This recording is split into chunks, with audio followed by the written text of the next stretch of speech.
Selamat datang di Qtab Podcast pada pagi hari ini. Tempat ngobrol santai bareng orang-orang keren dari SMA Negeri 1 Klirong. Ngomong-ngomong, kalian ngerasa ada yang beda nggak sih sama episode kita kali ini? Yap, benar. Aku Siva Dan aku Messi. sebagai host baru di Qtab Podcast. Kita nggak sabar banget nih untuk memperkenalkan tamu spesial pada pagi hari ini. Di episode kelima ini, kita kedatangan tamu istimewa, yaitu Bapak Yoga. Beliau adalah guru bahasa Inggris di SMA Negeri 1 Klirong dan dulu juga pernah menjadi pembina ekstra musik juga loh. Dan sekarang menjadi wakil kurikulum di SMA Negeri 1 Klirong. Langsung aja, mari kita sambut Bapak Yoga.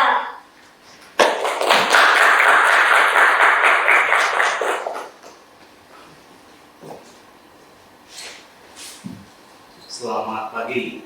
Selamat pagi, Pak. Sehat semua kan? Alhamdulillah sehat. Kalau Bapak gimana, sehat Pak? Alhamdulillah. Pagi hari ini saya dalam kondisi sehat walafiat dan bisa menghadiri undangan untuk mengikuti podcast di SMA Negeri 1 Klirong ini.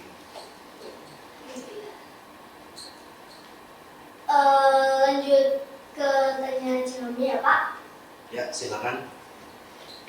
Dulu kira-kira pas Bapak awal-awal masuk ke SMA ini, pas jadi guru pertama kali itu SMA kayak gimana sih Pak? Saya masuk di SMA Negeri 1 Klirong tepatnya tanggal 23 Januari 2004. Pada saat itu situasi di SMA Negeri 1 Klirong itu masih sangat sederhana kalau menurut saya. Jadi ruang kelasnya juga masih sedikit. Saat itu untuk kelas 1 atau yang sekarang lebih dikenal dengan kelas 11 itu hanya 4 kelas. Ya, 4 kelas, kemudian kelas 2-nya 4 kelas, kemudian untuk kelas 3-nya juga 3 kelas. Kemudian ruangannya saat itu membentuk huruf L yang berada di sebelah timur.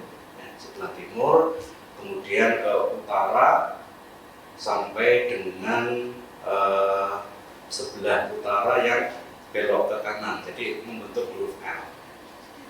Jadi yang lain masih tanah kosong saat itu. Ya, jadi masih sangat sedikit juga untuk Bapak Ibu guru dan juga siswa yang ada di SMA Negeri 1 Klirong ini. Dan alhamdulillah sampai dengan tahun 2025 ini SMA Negeri 1 Klirong sudah berkembang pesat ya, dengan segala fasilitasnya, dan seperti yang kalian tahu sekarang jumlahnya sudah mencapai ya sekitar 860 lebih.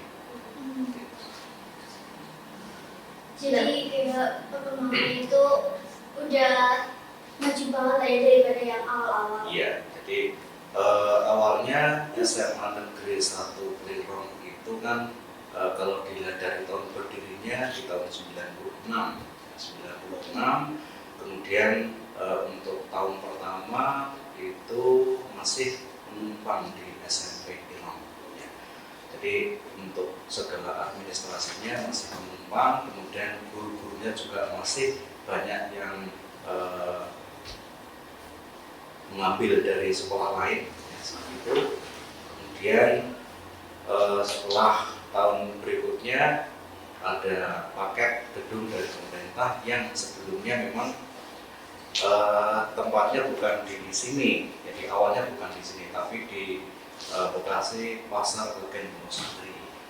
Ya, jadi kemudian mungkin hasil dari musyawarah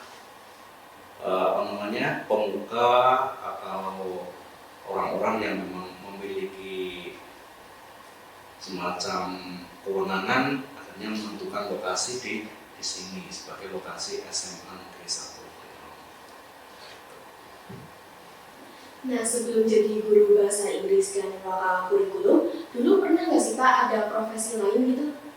Ya, untuk profesi lain, saya dulu pernah menjadi guru bukan ini, statusnya itu bukan tetap, tapi memang pelaksananya tidak rutin seperti sekolah formal. Jadi kejar paket C saat itu, ya, kurang lebih 2 tahun.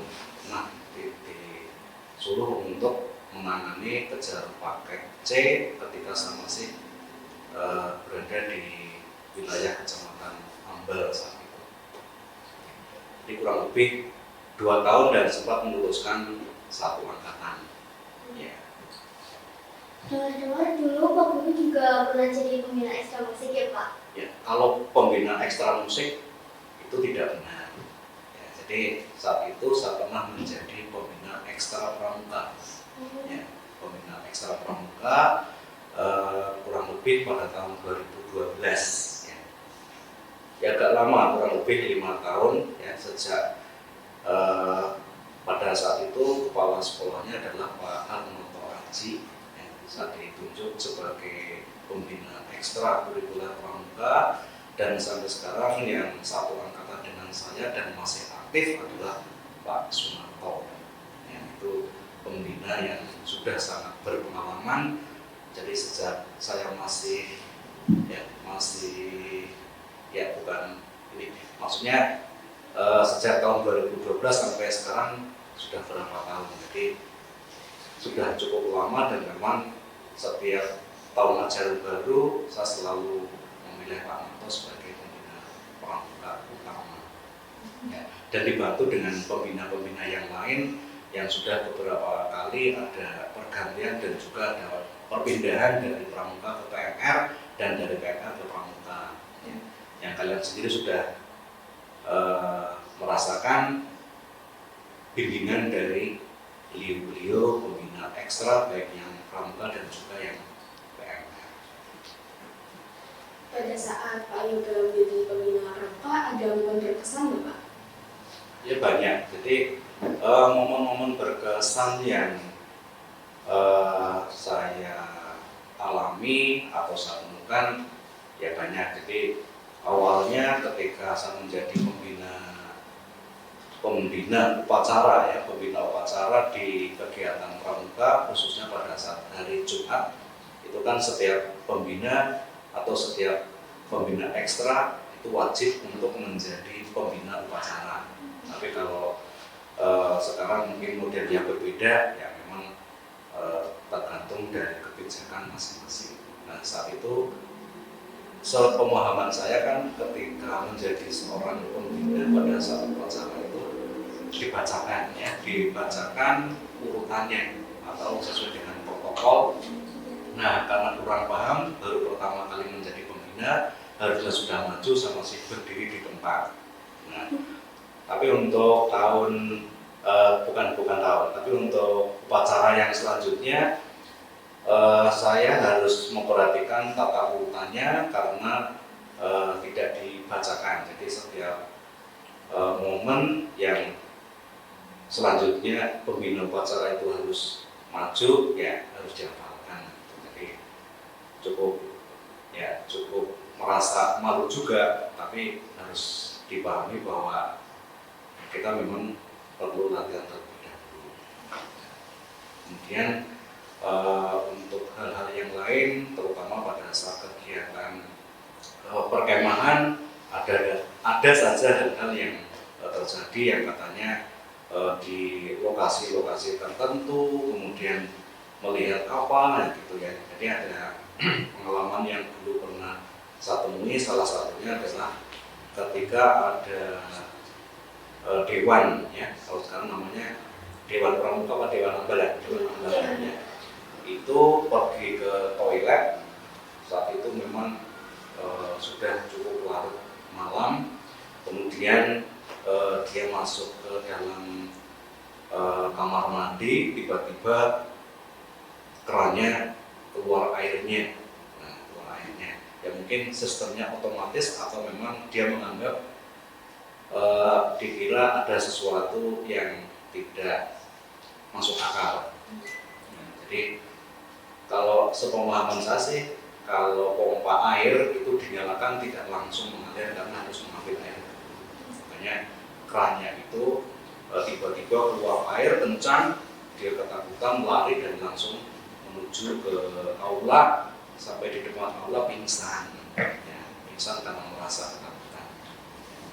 Kemudian pernah juga ketika saya jadi pembina pada saat kegiatan perkemahan itu malah bukan diberi tugas, tapi banyak yang minta diantar ya, diantar karena merasa ketakutan setiap kali mau ke toilet. Jadi ini kok tugas tambahan saja jadi pengantar anak-anak untuk ke toilet. Tapi tidak masalah, yang penting mereka bisa menunaikan tugasnya dengan aman. Terus kan Pak Guru dulu waktu masuk SMA kan jadi guru bahasa Inggris, terus juga pernah ngajar buat kejar paket C, jadi pembina pramuka juga. Nah sekarang kan jadi waka kurikulum. Nah itu gimana ceritanya Bapak bisa jadi waka kurikulum? Awalnya saya masuk di SMA Negeri 1 Klirong. Saat itu kurikulum yang digunakan adalah kurikulum KPK, kurikulum berbasis kompetensi. Nah, tahun pertama saya di SMA Negeri 1 Klirong tidak mengampu mapel umum, tapi mapel yang tidak masuk dalam struktur kurikulum. Ya, paham kan? Jadi kalau yang mapel masuk dalam struktur itu paket yang sudah dikeluarkan oleh pemerintah. Nah, saat itu saya mengampu ekstra kurikuler tapi yang dilaksanakan di pagi hari, di pagi hari tapi masuk dalam jam pelajaran. Ya, namanya saat itu adalah English Plus, ya, English Plus. Jadi saat itu materi pelajarannya adalah komunikasi sebetulnya, ya, komunikasi. Nah, jadi yang mengalami mata pelajaran yang saya ampu diantaranya ada Pak Doni, ya, Pak Doni, kemudian ada Pak Fajar, itu dua-duanya murid saya, ya, murid saya di tahun 2004 dan ya di tahun 2004 utamanya. Di Pak Fajar, Pak Doni itu murid-murid saya, dan juga yang saat ini ada yang bertugas di Polsek Klirong, itu namanya Mas Riman, itu juga salah satu alumni angkatannya Pak Fajar. Ya, dulu yang mengalami mapel yang saya ampu yaitu English Plus namanya. Ya, jadi jumlah jam pelajarannya adalah 1 jam per minggu. Nah, jadi alumni yang saat ini menjadi dulu murid sekarang menjadi teman adalah Pak Doni dan Pak Fajar, yang begitu akrab sekarang, tambah akrab. Bahkan dulu ketika saya dan Pak Doni di tahun 2005 setelah itu ke Bali, saya itu malah sering jalan bareng dengan Pak Doni. Jadi ketika jalan-jalan di Pantai Kuta, saya tuh foto masih saling merangkul saat itu, ya. Jadi sebagai teman saat itu, dan sekarang lebih akrab lagi. Jadi dulu bareng, kemudian ke Bali juga satu bis. Kalau saya tanya masih ingat atau enggak, dulu saat itu bareng dengan saya masih. Nah, itu untuk pengalaman sebelum jadi tugas tambahan menjadi waka kurikulum. Waka kurikulum, ya, yang saya tahu di SMA Negeri 1 Klirong itu sampai sekarang sudah ada, kalau tidak salah ada 6, ya, ada 6 kalau tidak salah. Yang pertama ada Pak Supres, ya, Supres itu sekarang atau tugas terakhirnya di SMA Negeri 1 Prongbun, ya, di SMA Negeri 1 Prongbun, karena mengajukan mutasi ke sana. Ya, dikarenakan jarak antara rumah dengan sekolah jauh mungkin, ya. Tapi kalau melihat mutasinya di SMA Negeri 1 Prongbun, ya masih dirasa jauh karena rumah aslinya itu di Kecamatan Bagelen, Kabupaten Purworejo. Ya. Kemudian yang kedua, waka kurikulum adalah Pak Pujiono. Ya, Pak Pujiono itu juga cukup lama, kurang lebih 11 tahun menjadi waka kurikulum. Sejak saya masuk di SMA Negeri 1 Klirong, ya, itu waka kurikulumnya adalah Pak Pujiono. Ya. Kemudian yang ketiga itu ada Ibu Dwi Purun Ciptaningsih yang dalam kesehariannya mengampu mapel geografi untuk kelas 11 dan kelas 12. Kemudian waka kurikulum yang keempat itu ada Pak Andi Sucahyo. Pak Andi Sucahyo itu guru matematika. Jadi antara Pak Andi dan Bu Dwi itu kurang lebih menjadi waka kurikulum sekitar 2 tahun. Jadi setelah Pak Andi saat itu dilanjutkan tugas tambahnya ke saya ya. Jadi ada 5 ya, ada 5 waka kurikulum sampai dengan tahun 2025. Kalau dibuat rata-rata ya sampai sekarang kalau usia sekolah kita 30 ya 6 tahun kalau di rumah itu ya. Ya. Nah, pertanyaan tentang kenapa saya mendapatkan tugas tambahan menjadi waka kurikulum ya, saat itu di tahun 2017-2018 sebelumnya memang Pak Andi tidak berkenan untuk menjabat sebagai waka kurikulum untuk periode selanjutnya. Jadi saat itu posisinya kosong ya, kemudian sebelumnya saya memang sudah menjadi staf ya, staf bagian kurikulum. Saat itu saya membantu tugasnya Bu Dwi dan juga tugasnya Pak Andi. Nah, makanya ketika ada pilihan untuk menjadi waka kurikulum, saya yang dipilih untuk menggantikan posisi Pak Andi. Nah, kemudian saat itu saya juga merasa kurang tepat lah ketika saya ditunjuk untuk menjadi waka kurikulum karena pekerjaan yang cukup banyak ya, kemudian kalau saya merasa ya berat juga memang, jadi dia dari administrasi yang dikerjakan itu cukup banyak dan harapan saya saat itu jangan terlalu lama ya, minimal 1 tahun, maksimal 2 tahun ya. Tapi ternyata setiap tahun saya mengajukan atau saya mohon untuk diganti atau ada semacam rotasi, selalu belum disetujui.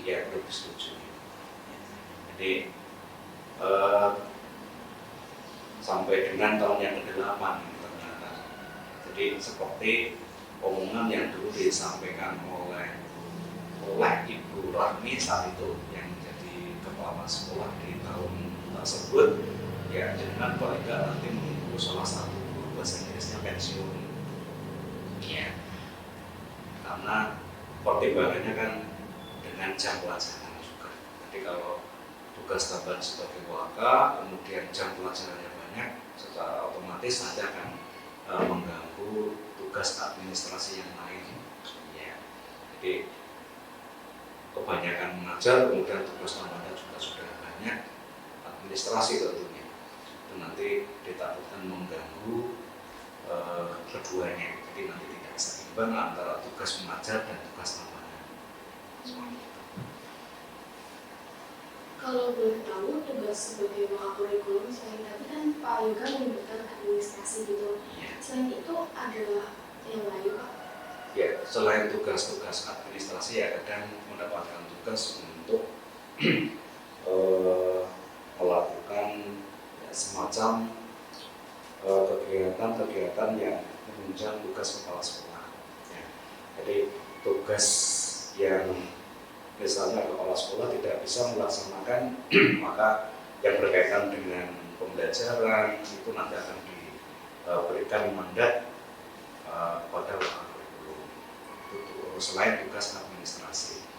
Jadi misalnya Bapak kepala sekolah ada tugas yang kebetulan terjadi di hari yang sama, kan nggak mungkin menghadiri semuanya, misalkan jamnya sama, harinya sama, ya nanti akan ditugaskan ke waka yang memang menjadi bidangnya. Misalnya ada undangan untuk mengikuti kegiatan diklat di sekolah lain atau kabupaten lain atau bahkan di tingkat provinsi, maka nanti akan diberikan mandat untuk mewakili beliau.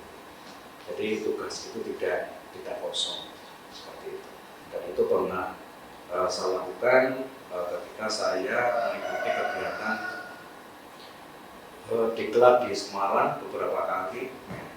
Jadi pernah berangkat langsung dengan kepala sekolah karena undangannya berdua, pernah juga datang sebagai wakil karena kepala sekolahnya saat itu memang tidak berkenan untuk hadir karena ada kepentingan yang tidak bisa ditinggalkan. Suaka kurikulum itu ada atur jadwal juga nggak Pak? Ya, itu bagian dari administrasi, jadi jadwal itu pasti. Jadi setiap tahun ajaran atau di awal semester salah satu tugas yang harus dilakukan oleh wakil kurikulum adalah membuat jadwal. Ya, membuat jadwal itu setelah adanya pembagian tugas mengajar guru. Ya, jadi sebelum jadwal itu dibuat, saya selaku wakil kurikulum kan membagi tugas mengajar sesuai dengan jumlah jam yang dimiliki oleh bapak dan ibu guru yang mampu di sini. Ya, jadi seluruh mapel itu dibagi, jumlah kebutuhan jamnya berapa, kemudian gurunya ada berapa. Jadi jangan sampai ada guru yang tidak mendapatkan jam sesuai dengan syarat yang diperlukan. Ya, karena di SMA Negeri 1 Klirong kelihatannya untuk tahun 2025 semua guru sudah memiliki sertifikat pendidik yang artinya sudah berhak untuk mendapatkan tunjangan profesi. Ya, jadi syarat mengajarnya untuk saat ini adalah 24 jam. Itu syarat yang harus dipenuhi. Tugas tatap muka ya, tatap muka. Belum ada tugas tambahan sebagai pembina ekstra, kemudian tugas tambahan sebagai pembina OSIS gitu kan. Nanti juga ada perhitungan jamnya masing-masing. Kalau menurut Bapak lebih sibuk mengatur jadwal pelajaran apa mikirin kebijakan baru? Kan sekarang ganti menteri kan mesti ganti kurikulum. Ya. Jadi kalau jadwal pelajaran itu yang penting ketika di awal semester sudah jadi ya sudah berlaku selama satu semester atau bahkan 1 tahun kalau memang gurunya itu tidak ada perubahan ya. Jadi kalau menurut saya lebih enak membuat jadwal ya, membuat jadwal karena sekali membuat bisa berlaku untuk 1 tahun selama memang tidak ada perubahan guru misalnya. Jadi misalnya gurunya kok masih tetap ya sesuai dengan pelajaran dan jamnya ya bisa dilanjutkan untuk tahun berikutnya gitu. Terus kalau di kurikulum Merdeka ini cenderung ada perubahan jumlah jam mengajar di setiap tingkatan ya, walaupun mengampu jumlah jam yang sama ya. Misalnya untuk mapel ekonomi ya, mapel ekonomi di kelas 11 misalnya hanya 2 kelas, nanti di kelas 12-nya ada 3 kelas ya. Jadi kemudian tahun berikutnya yang kelas 11 itu 3 jam atau 3 kelas, kemudian yang kelas 12-nya 2 kelas. Jadi memang untuk pengaturan jumlah kebutuhan jam guru saya usahakan tidak kurang dari 24. Jadi gitu. Itu sedangkan untuk kebijakan ya itu terjadi ya dengan melihat situasi saat ini kan sangat begitu cepat ya. Ya ini sudah ada informasi-informasi yang muncul, tapi sampai dengan saat ini saya belum menerima langsung jenisnya seperti apa. Jadi sudah banyak isu-isu yang muncul terkait dengan kebijakan Kementerian Pendidikan Dasar dan Menengah. Salah satu contohnya adalah dikembalikannya lagi jurusan IPA, IPS dan bahasa. Kalau menurut saya sendiri sih itu lebih mudah dalam pengaturannya karena sudah paket dari pemerintah, ya, jadi tidak menimbulkan semacam ketimpanan gitu. Jadi prosesnya bisa diambil dari model tes ataupun model minat dan bakat yang ditentukan sejak masuk di kelas 10 pada saat PPDB atau yang istilah sekarang SPME. Kemudian untuk kebijakan yang lain seperti P5 gitu kan, proyek penguatan profil pelajar Pancasila. Kemudian ada perubahan menjadi P7 gitu kan. P7. Jadi kalau menurut saya sih ya memang tujuannya ya agar siswa atau peserta didik di Indonesia itu tercipta generasi-generasi yang unggul di masa ya, seperti itu. Jadi yang namanya membuat jadwal dengan menyesuaikan dengan kebijakan pemerintah, kalau saya lebih enak membuat jadwal. Kalau menurut Bapak selama jadi pakar kurikulum itu tugas paling susah itu apa? Tugas paling susah adalah ketika kebijakan itu berubah dalam waktu yang singkat. Ya, misalnya ketika kebijakan itu muncul di minggu yang sama, misalkan ini contohnya di bulan Mei. Di bulan Mei itu kita masih berada di minggu pertama. Ya, tiba-tiba kok ada perubahan kebijakan yang harus segera ditindaklanjuti. Ya. Jadi untuk saat ini yang saya alami adalah tentang pembuatan format surat keterangan lulus. Ya, ini kan banyak multi tafsir. Karena tidak ada contoh baku. Ya, jadi dari pemerintah ya memang sudah ada contoh format tapi yang tidak menyebutkan identitas, kemudian ada mata pelajaran gitu. Jadi itu yang kadang mengalami kesulitan dalam mengikuti kebijakan tersebut. Tapi kami juga punya grup yang nanti bisa kami gunakan sebagai bahan diskusi. Jadi misalkan kebijakan yang tadi saya sebutkan kok ada perubahan antara kebijakan yang pertama dengan kebijakan yang berikutnya dalam waktu 1 jam, ya kami insya Allah bisa menyesuaikan. Bahkan banyak yang menyebut diri mereka itu seperti Bandung Bondowoso, dari pekerjaan yang cukup banyak harus segera diselesaikan. Jadi intinya ketika ada kebijakan baru itu ya kita harus siap karena kita selaku pelaksana yang tentunya demi sekolah dan utamanya adalah anak-anak kita di SMA Negeri 1 gitu. Terus kalau boleh tahu, sekarang kan pakainya kan kurikulum merdeka. Nah itu menurut Bapak lebih bebas apa lebih ribet dari kurikulum sebelumnya?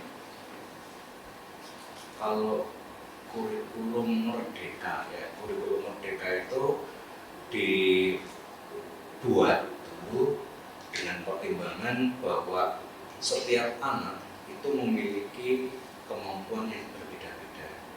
Ya, jadi dalam satu kelas contohnya ada 36 siswa, ya pasti memiliki 36 perbedaan. Jadi dulu awal mulanya seperti itu. Nah makanya ketika muncul kebijakan untuk menerapkan kurikulum merdeka ya karena itu kebijakan baru, bukan berarti kemerdekaan itu bebas. Jadi bukan berarti kurikulum merdeka itu kurikulum yang bebas, tidak. Jadi kurikulum yang memberikan kebebasan kepada Bapak Ibu guru dan juga siswa dalam mencapai kemampuannya. Misalnya bagi yang bisa menguasai kompetensi dengan berbagai teknik, ya kan macam-macam ya, cara mereka belajar juga bervariasi. Jadi ada yang tipe audio visual, ya, kemudian ada tipe apa itu ya, jadi macam-macam lah, pokoknya mereka memiliki kemampuan yang berbeda dalam memahami mata pelajaran, yaitu yang kemudian dikembangkan oleh kurikulum. Jadi walaupun dengan cara yang berbeda, tetapi mereka bisa menguasai sesuai dengan kompetensi yang ada. Tetapi karena ya keterbatasan dari Bapak Ibu guru, ya, karena yang namanya guru itu dulu pada saat mereka mengikuti mata kuliah, ya, saya yakin akan terbawa walaupun ya mereka sudah mengikuti beberapa kegiatan diklat tentang pengenalan kurikulum yang baru, ya. Tapi yang namanya pengalaman yang diperoleh pada saat mereka kuliah, kemudian dari beberapa kebijakan kurikulum yang berbeda, ya, jelas akan menentukan pola pikir dan konsep pada Bapak dan Ibu guru, baik itu yang senior ataupun yang junior, itu pasti. Jadi contoh misalkan kalian sedang belajar, kemudian gurunya mungkin dari kategori yang senior, gitu ya, senior, kemudian yang selanjutnya ada guru yang junior yang seumuran dengan kalian. Kalian nanti akan lebih mudah untuk menyesuaikan dengan yang seumuran, gitu kan? Iya, jadi gitu, karena jarak usia yang tidak terlalu jauh, kemudian masih dalam zaman yang sama, ya. Jadi mereka masing-masing memiliki perbedaan, ya, perbedaan. Kalau zaman saya dulu, ya, sama zaman saya dulu sekolah, baik itu SD, SMP, kemudian SMA, rasa takut dengan guru itu sangat terasa sekali, ya, sangat terasa sekali. Jadi ketika SD berangkat, kemudian tidak mandi, kemudian kuku panjang, kemudian bajunya mungkin tidak seragam, gitu, itu akan merasa sangat takut, gitu ya, sangat takut. Kemudian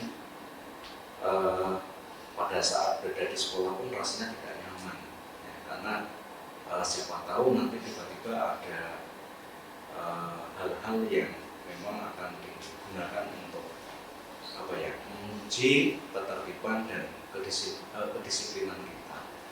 Tapi kalau saya melihat untuk saat ini, ya, walaupun merdekanya kurikulum, ya, yang namanya institusi atau kebebasan, itu tetap ada yang namanya penerapan aturan atau tata tertib.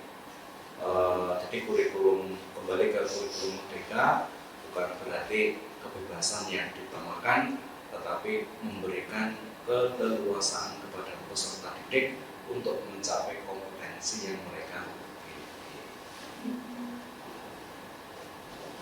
Kalau lagi belajar bahasa Inggris itu merasa ada hal-hal yang beda nggak sih Pak setiap ganti kurikulum gitu?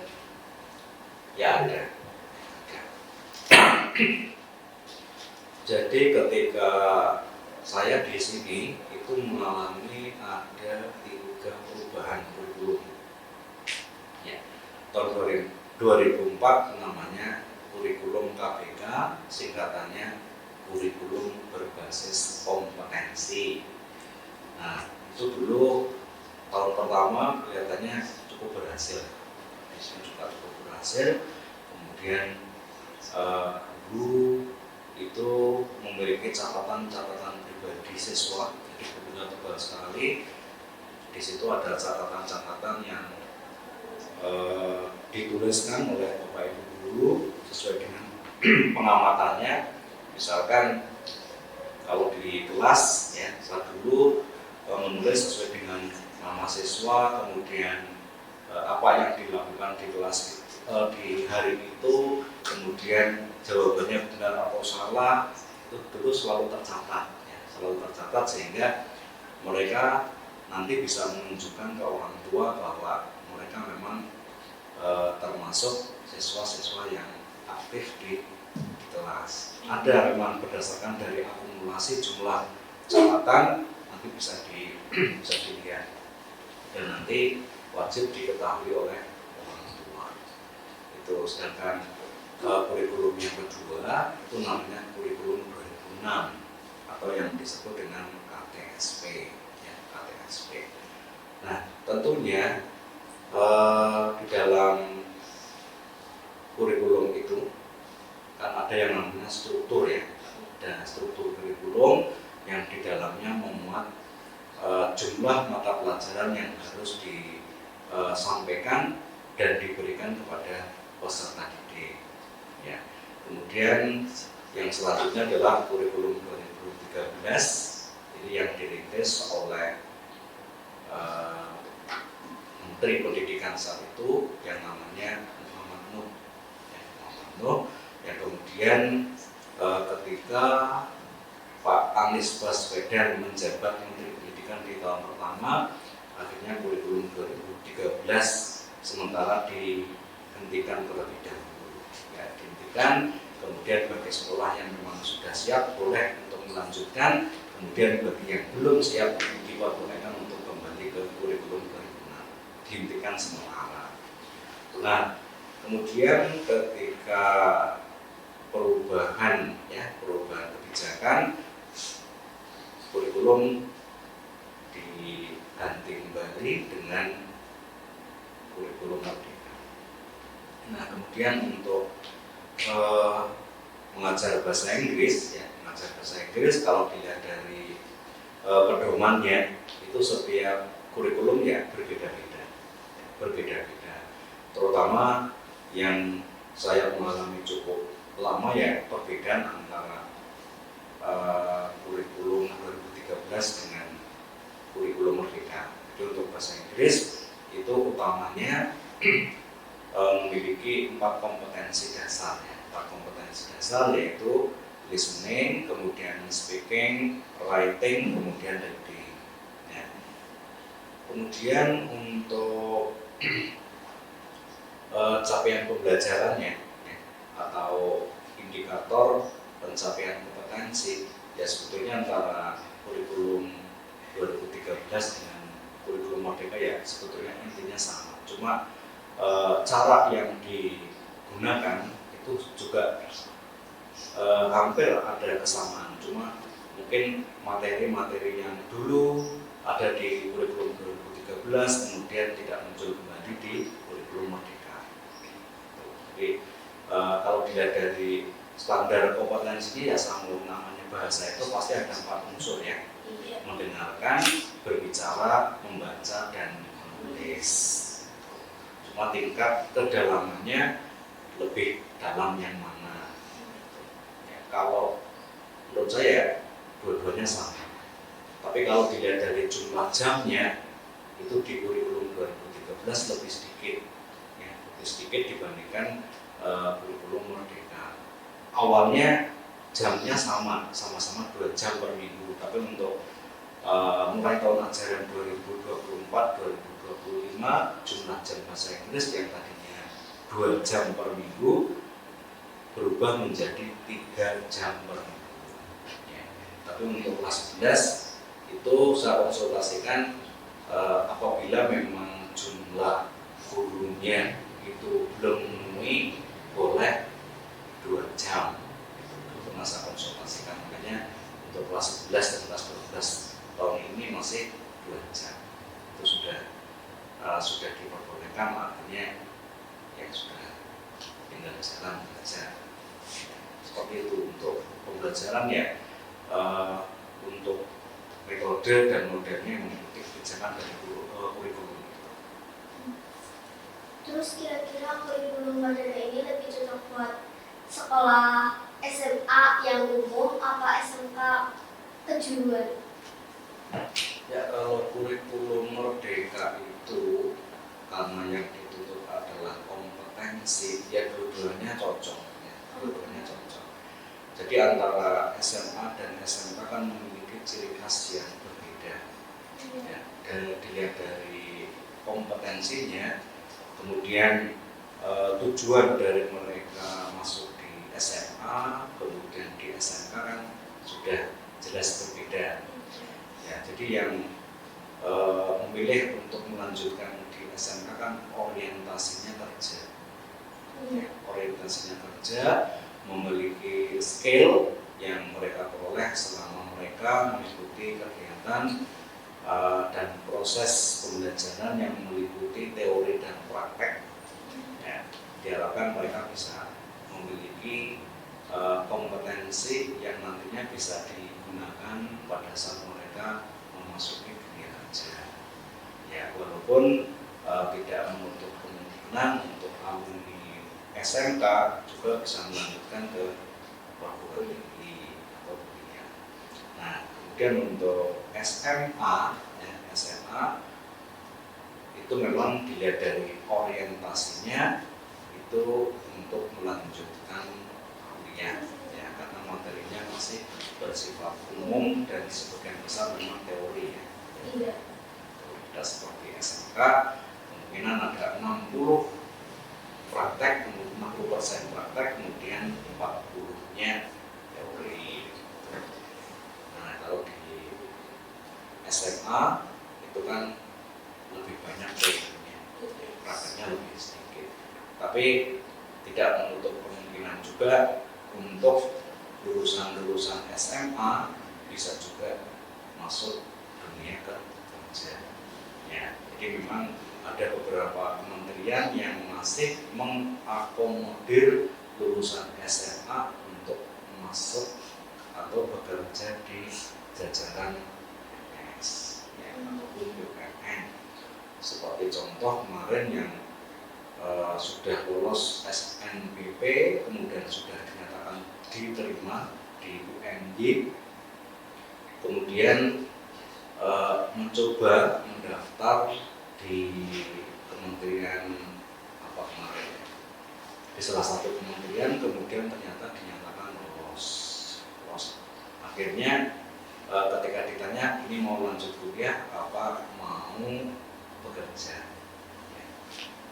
Akhirnya kelihatannya ya memilih untuk bekerja, ya. Dan beberapa minggu yang lalu itu beberapa alumni yang lulus 1 tahun yang lalu ada yang meminta surat keterangan transkrip nilai yang digunakan sebagai salah satu syarat untuk keberkasan, ternyata diterima di Kementerian Perhubungan. Kemudian ada juga yang Kemenkumham, ada lulusan SMA Lirong, jadi tidak menutup kemungkinan lulusan SMA pun bisa langsung bekerja. Banyak kemarin, terus tahun ini kan saya memang ya tidak begitu aktif di sosmed, tapi senang membuka, ya, senang membuka. Dan ternyata untuk tahun ini yang kemarin memang datang ke sini karena ada kesalahan penulisan ijazah.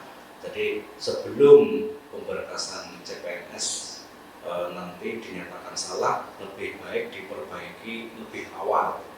Ya, jadi mereka berdua suami istri kalau sudah menikah itu mengantisipasi penulisan nama orang tua antara ijazah di SMP, ya, dengan di SMA ada perbedaan sedikit, ya, karena dasar penulisan itu kan setiap tahun berbeda, ya. Kadang mengacu pada ijazah SMP, kadang mengacu pada akta kelahiran. Nah, akhirnya dinyatakan lolos dan kemarin sudah mendapatkan SK, ya, SK, dan penempatan tugasnya adalah di Kabupaten Banjarnegara. Dan masih banyak yang memposting penerimaan SK baik itu P3K ataupun PNS. Ya. Kalian mungkin nanti akan tahu perbedaan dari P3K itu apa, kemudian PNS itu apa. Karena ASN itu kan sekarang dibagi dua ya, P3K dan PNS. Jadi kalau dikembalikan kepada pertanyaan yang tadi disampaikan, antara SMK dan SMA lebih tepat mana yang menggunakan kurikulum mereka? Dua-duanya tepat. Kalau boleh kasih rating buat kurikulum Merdeka ini, Pak Yoga mau ngasih rating dari 1 sampai 10 itu berapa? Ya, di antara untuk sampai saat ini ya, yang saya lihat ya, rating yang saya berikan kurang lebih 8 ya, termasuk rendah juga tidak, tinggi juga tidak ya, makanya kemudian bicara tulis juga itu kan selalu ada perbaikan. Yang jelas dari pergantian menteri yang sebelumnya dengan menteri yang sekarang ada saja yang diperbaiki ya. Jadi jangan sampai perbaikan itu hanya mengacu pada istilah ya. Jadi jangan hanya istilah saja yang diperbaiki, tapi juga perbaikan yang memang betul-betul perlu diperbaiki. Misalnya jangan hanya merubah istilah tertentu hanya demi kepentingan yang memang tidak bermanfaat. Jangan sampai ganti menteri, ganti kurikulum, jangan ada istilah seperti itu sebetulnya, walaupun faktanya kadang ada yang menganggap seperti itu. Terus kan kalau di kurikulum Merdeka ada P5. Nah, tapi masih ada yang bingung, sebenarnya itu proyek apa sih Pak? Dan tujuannya untuk apa? Ya. P5 ya. P5 itu menjadi salah satu ciri khas di kurikulum Merdeka yang sebelumnya memang tidak ada di kurikulum yang lain ya. Jadi P5 itu masuk dalam kegiatan co-kurikuler ya. Jadi kegiatan pembelajaran di luar kelas ya. Jadi kalau di kurikulum Merdeka pengaturan pembelajarannya itu kan dibagi menjadi tiga. Yang pertama intrakurikuler, kemudian co-kurikuler, kemudian yang ketiga ekstrakurikuler. Nah, kalau intra dan co-kurikuler ini bisa dipadukan ya. Artinya kegiatan pembelajaran ini yang di dalam kelas ya, walaupun pelaksanaan itu bisa di luar ruangan juga ya. Nah, tapi kalau yang co-kurikuler itu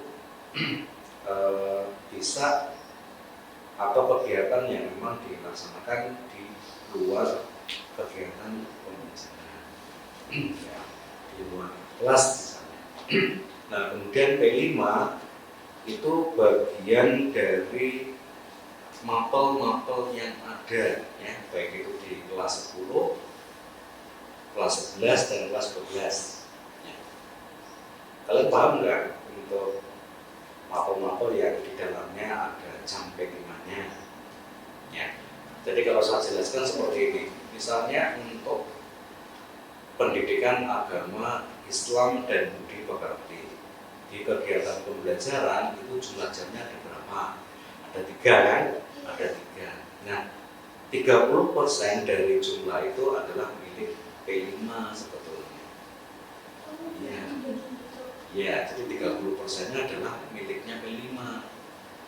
Ya, jadi bahasa Indonesia itu ada jam, jumlah jamnya ada 4. Itu 1 jamnya milik P5. Jadi 30% atau 25-30% itu miliknya P5. Ya. Terus ada PKN atau pendidikan Pancasila itu jumlah prosentasenya sedikit, ya karena hanya 2 jam per minggu, prosentasenya adalah 18%. Terus bahasa Indonesia, kemudian matematika itu 4 jam, 1 jamnya juga miliknya P5. Terus untuk kelas 10 yang tidak memiliki jam P5 itu ada 3 mapel. Yang pertama ada bahasa Inggris, yang di tahun sebelumnya ada 18%. Nah, tapi tambah jam malah justru tidak memiliki jam P5. Nah, kemudian yang kedua informatika. Informatika itu tidak memiliki jam P5. Ya. Kemudian yang terakhir bahasa Jawa. Bahasa Jawa itu tidak memiliki P5 karena kalau menurut saya bahasa Jawa itu memang ketika kita mempelajarinya dengan baik sudah mengandung unsur ya yang ada kaitannya dengan Pancasila seperti sopan santun, anggun itu kan sudah menggambarkan siswa yang memiliki jiwa Pancasila. Ya, jadi P5 itu kan singkatan dari Proyek Penguatan Profil Pelajar Pancasila. Nah, kemudian pelaksanaannya seperti yang sudah kalian ikuti bahwa kelas 10 itu ada 3 tema ya, ada 3 tema, kemudian kelas 11 ada 2 tema, kemudian kelas 12 ada 2 tema. Ya. Jadi seluruhnya ada 7 tema. Ada 7 tema. Hafal apa enggak? Ada apa tema di kegiatan P5? Ya, tidak apa ya. Jadi kalau saya sebutkan, ya mohon maaf nanti kalau ada kekurangan. Yang pertama itu gaya hidup berkelanjutan. Ini di kelas 10 temanya itu, walaupun gaya hidup juga tidak harus di kelas 10, boleh di kelas 12. Nah, kemudian tema yang kedua itu ada kearifan lokal. Kearifan lokal. Kemudian tema yang ketiga kelas 10 ya, yang sudah dilaksanakan kebinekaan. Ya, kebinekaan. Jadi untuk kelas 10 itu ada 3. Ya, tapi ingat itu tidak harus dilaksanakan di kelas 10 untuk tema tersebut. Ya, boleh di kelas 11 ataupun kelas 12. Tapi yang jelas untuk fasenya itu memang ada 2, E dan F. Ya. Kemudian untuk kelas 11 itu ada 2 tema. Yang pertama ada tema apa? Yang kelas 11 temanya apa kemarin di semester 1? Apa? Fadli masih hafal apa enggak? Hafal ya? Ya. Sehat jiwa dan raganya. Ya. Kalau tidak salah. Kemudian tema yang selanjutnya apa?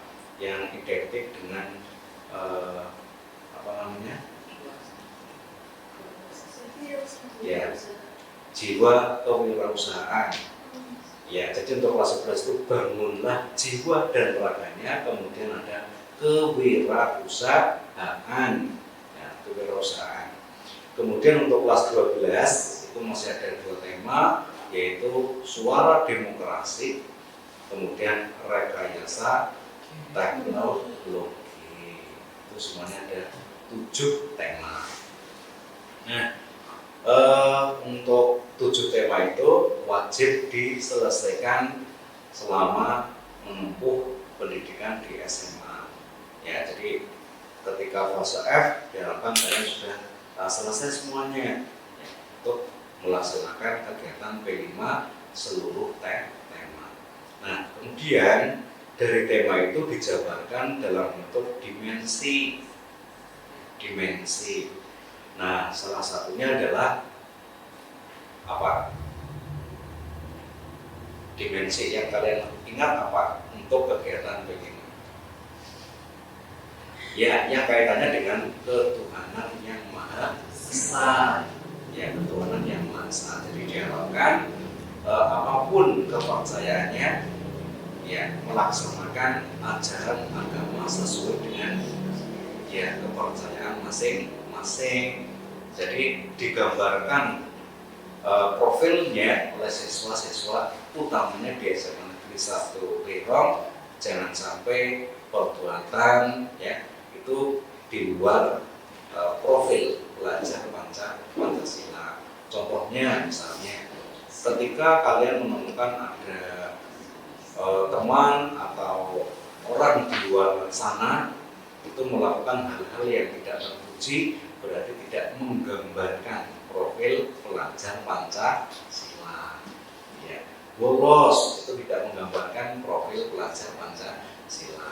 Nah, kemudian untuk yang berikutnya ada dimensi kreatif. Dimensi kreatif. Ya, kreatif. Nah, dimensi kreatif itu harus dimiliki oleh siswa-siswa utamanya di SMA Negeri 1 Klirong. Kreatif. Jadi kreatif yang nantinya akan disertai dengan inovatif. Ya, makanya sesuai dengan visi dan misi SMA Negeri 1 Klirong itu kan yang pertama mulia dalam akhlak ya. Ya, dulu pertama yang sebelum direvisi, jadi yang pertama ini prestasi, kemudian yang kedua akhlak. Nah, kemudian setelah melalui pemikiran utamakan akhlaknya dulu, kemudian setelah itu baru prestasi. Karena apa? Walaupun memiliki prestasi yang luar biasa, tapi akhlaknya tidak baik, percuma.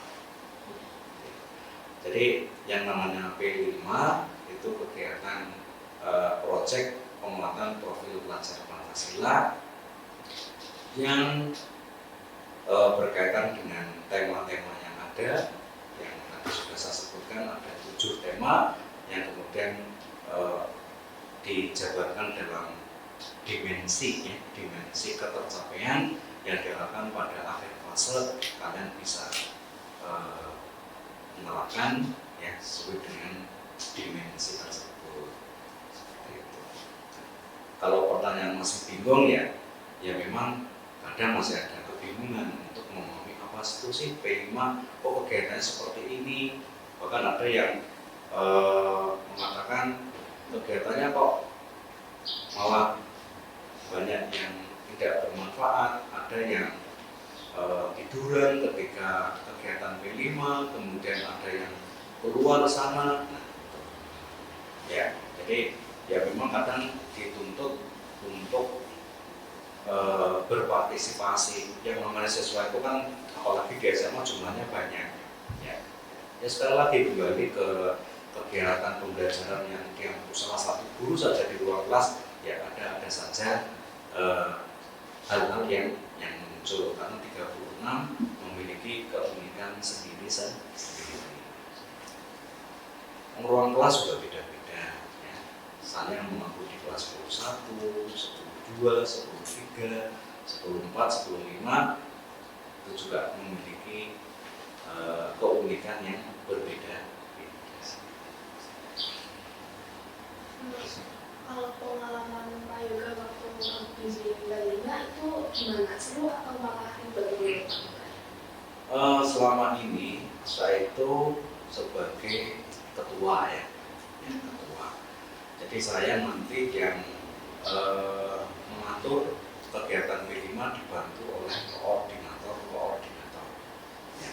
Jadi dalam beberapa kegiatan P5 ketika mengatur ya nanti diserahkan kepada koordinator karena kan dibagi ada koordinator utama, kemudian ada koordinator yang membawai kelas. Ya, jadi koordinator utamanya untuk tahun ini kan Bu Salis.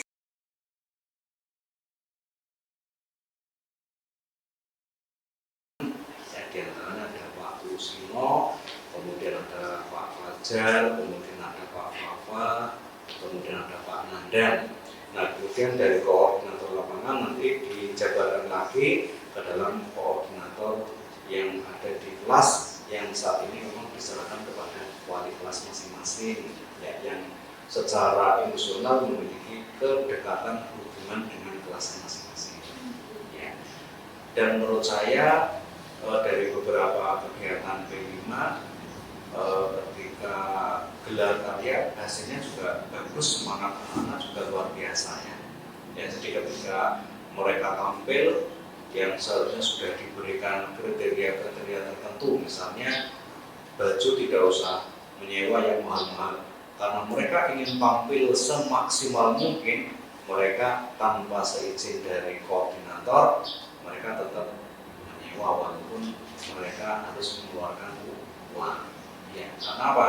Ingin mendapatkan hasil yang maksimal. Kemudian dari hasil-hasil yang sudah bisa dilihat seperti membatik, kemudian ada pengecatan wayang, kemudian dulu ada membuat rekayasa teknologi, gitu kan?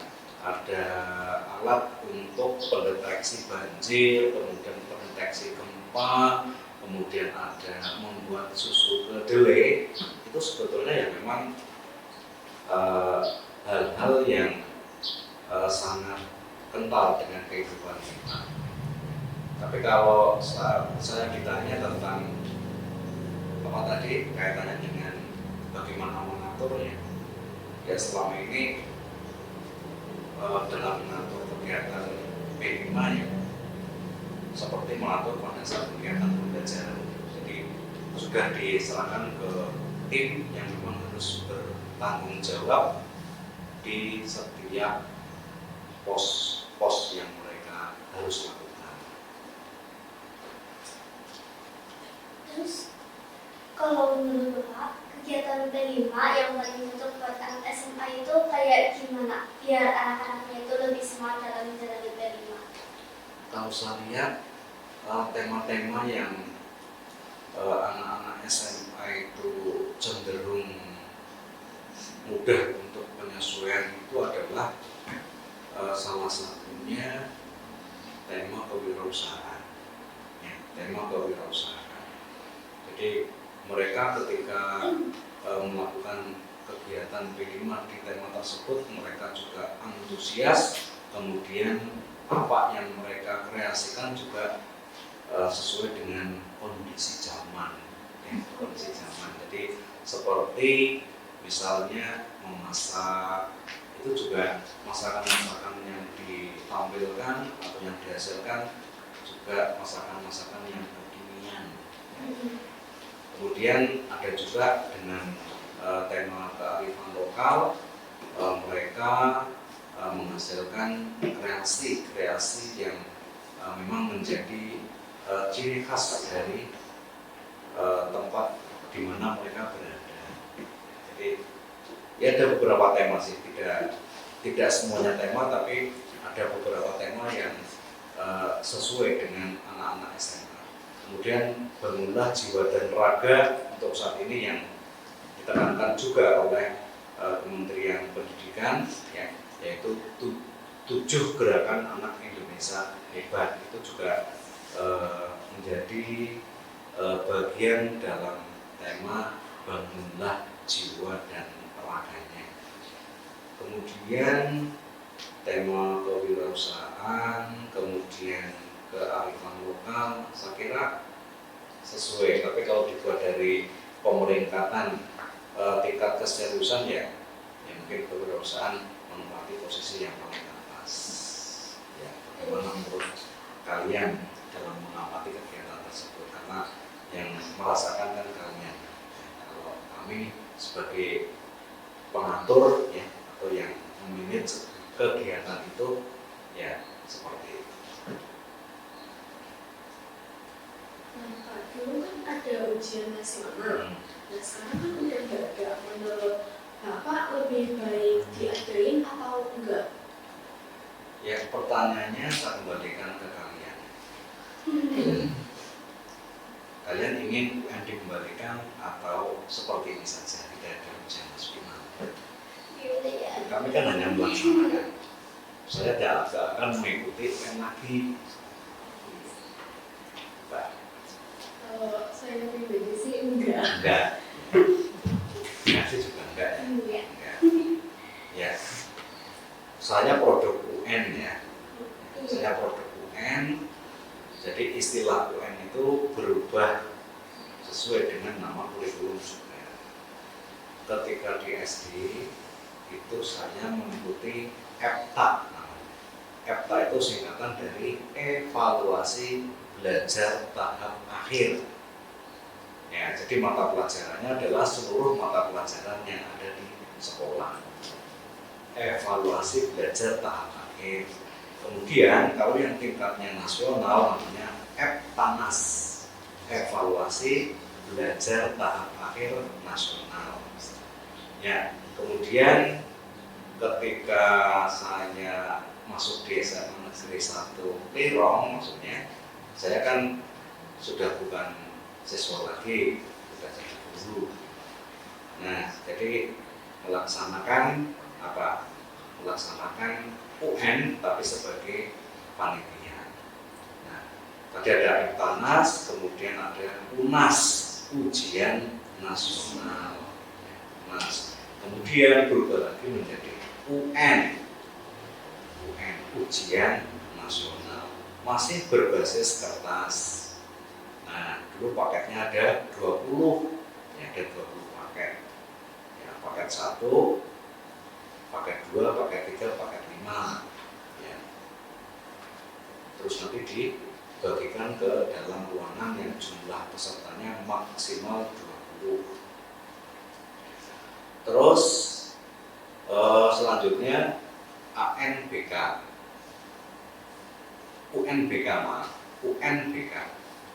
itu ujian nasional berbasis komputer. Jadi ada dua model, yang pertama berbasis kertas, kemudian yang kedua berbasis komputer. Jadi ujian nasional tapi mengerjakannya dengan komputer. Nah, kalau saya lihat dari tahun 2004 sampai dengan tahun 2021, ketika UN masih berlangsung, ya ada perbedaan memang, ada perbedaan. Dulu ketika ada UN, siswa dalam satu hari itu yang izin bisa dihitung, ya maksudnya ketika saya masuk ke kelas bisa dalam 1 minggu keterangannya nihil. Ya, iya. Karena apa? Dulu merasa ketika tidak masuk itu akan ketinggalan pelajaran, dan mereka akan berusaha untuk melengkapi dengan cara mencatat ulang atau ya memfotokopi atau gimana caranya agar mereka bisa mempelajarinya di rumah tanpa harus mengikuti pelajaran lagi dari gurunya. Nah, kalau saya pribadi, ini pendapat pribadi, kalau ujian nasional dihidupkan kembali, saya sangat setuju. Saya sangat setuju dengan penerapan ujian nasional, ya, kembali. Karena apa? Yaitu, jadi siswa itu menurut saya itu cara belajarnya akan terarah. Mereka punya target minimal lulus ujian nasional. Ya, saya dulu kaget, ujian nasional sedang berjalan, tiba-tiba di hari berikutnya ada informasi COVID, tiba-tiba UN dihentikan dan tidak tahu sampai kapan dilanjutkan. Ternyata kebijakannya memang dihentikan. Untuk secara pribadi, saya setuju ketika ujian nasional dihidupkan kembali. Menurut saya pribadi, siswa itu akan terarah cara belajarnya, kemudian materi-materi yang memang nanti akan di ujian nasional kan nanti akan disampaikan. Nah, kemudian Bapak Ibu guru jadi akan menyampaikan materi-materi tersebut kepada peserta didik dengan teknik dan cara mereka. Nah, seperti tadi yang saya katakan, ya setidaknya punya target yaitu lulus ujian nasional. Makasih banyak ya Pak atas obrolannya. Banyak banget insight yang seru dan ilmu wawasan, apalagi buat kita nih ya sebagai siswa. Ya, terima kasih kembali setelah dipercaya sebagai narasumber di sesi podcast kali ini. Ya, saya harapkan untuk kegiatan-kegiatan seperti ini bisa dilanjutkan kembali dengan narasumber-narasumber yang lain. Ya. Jangan hanya misalnya dari unsur sekolah, UAK misalnya, nanti bisa mengundang narasumber yang lain, ya, narasumber yang lain dari unsur guru, kemudian tata usaha, kemudian penjaga, ya, jadi nanti informasi-informasi yang disampaikan akan semakin menambah wawasan tentang SMA Negeri 1 Klirong, ya, karena saya ingin, ya, walaupun kalian berada di generasi yang sangat modern ini, tapi kadang saya menanyakan hal-hal yang sebetulnya sederhana, tapi kadang memang tidak tahu. Jadi literasi yang pentingnya, literasi kalian kembangkan, ya, dengan cara seperti ini juga Anda akan menambah wawasan yang sangat luas. Ya, sekali lagi saya sampaikan terima kasih kepada tim podcast Listen atau punya nama yang lain, Q-Talk. Ya, Q-Talk. Ya. Terima kasih ya kepada tim podcast Q-Talk.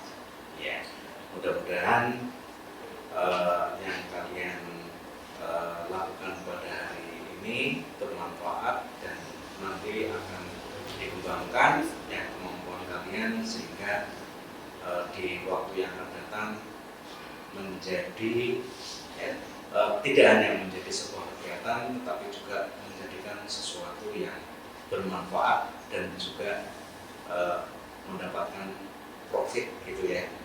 Jadi karena saat ini memang dunianya konten kreator, ya, konten kreator itu belum tentu yang sangat bagus, kadang yang nyeleneh, lucu, justru malah tiba-tiba FYP. Ya. Kalau yang sering saya lihat di reel itu Hasan Sule, actingnya seperti apa sih? Ya, kan hanya keluguannya saja. Ya, keluguannya saja, ternyata mereka sudah menempati kreator kelas atas. Ya, kalau dulu kan hanya diperoleh orang-orang yang memang dari tampilannya wah. Yang pertama kita mengenal ada Atta Halilintar dengan gelar youtubernya kan. Sekarang sudah banyak. Makanya nanti bisa kalian bentuk tim, ya, bentuk tim, kemudian menjadi konten kreator yang handal, ya, dan tentunya itu profit, ya, profit motifnya ada. Sekarang latihan dan nanti bisa lebih baik. Nah, kita kan udah ngobrol banyak nih sama Pak Yoga. Nah, semoga teman-teman yang dengerin podcast ini itu jadi makin paham sama nambah wawasan ya tentang kurikulum dan P5. Oke, sampai ketemu di episode berikutnya ya. Sebelum podcast ini ditutup, kita mau mengucapkan terima kasih kepada pendengar yang telah menyimak. Jangan lupa like, comment, subscribe, dan share ke teman-teman kalian tentang podcast ini. Aku Mercy Dan aku Syifa. pamit undur diri. See See you in the next